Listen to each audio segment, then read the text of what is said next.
La feuille de route du chantier de la Tour des Juges est dévoilée. Dans la salle des mariages de la mairie de Vairao, chacune des 6 étapes des travaux a été détaillée point par point, du balisage jusqu'aux finitions avec les systèmes électriques et informatiques. Le pays a présenté les différents changements apportés à la tour pour l'alléger. L'infrastructure modulable est réduite de 50 mètres carrés, son poids diminué de 5 tonnes et aucun réseau d'eau usée n'y sera connecté.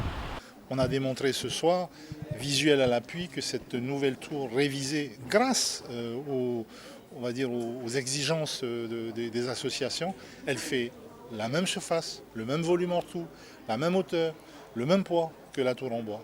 Donc, il faut lever aussi cette partie de désinformation. La tour en bois, c'est la meilleure solution pour tout ça. Autour de la table, les avis divergent. D'un côté, les élus et des habitants qui soutiennent le projet, de l'autre, des associations toujours réticentes à la construction de la nouvelle tour. Je ne vois pas comment ça peut apporter une bonne image et une bonne ambiance aux Jeux Olympiques 2024 et à Paris et à nous, vu tout ce qui s'est passé. Je ne vois pas comment, pour moi, la seule solution pour que ça ait une bonne ambiance et qu'il y ait une bonne compétition aux Jeux Olympiques, c'est vraiment qu'ils arrêtent avec cette histoire et qu'ils écoutent un peu les surfeurs qui sont les acteurs principaux de cette compétition. Ce sont nos normes, ce ne sont pas les normes des JO.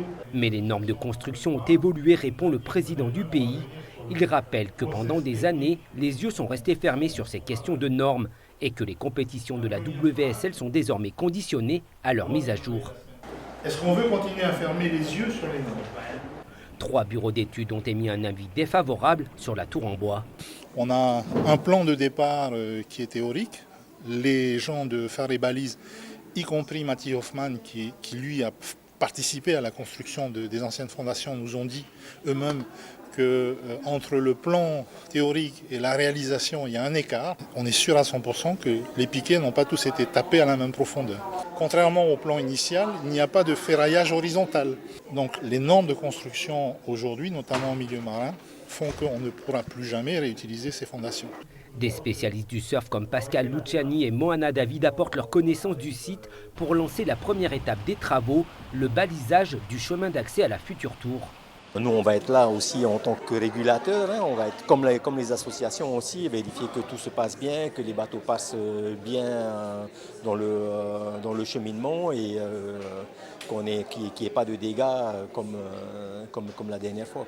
La World Surf League suit donc de très près ce calendrier des travaux. Sa compagnie d'assurance ne lui laisse plus le choix.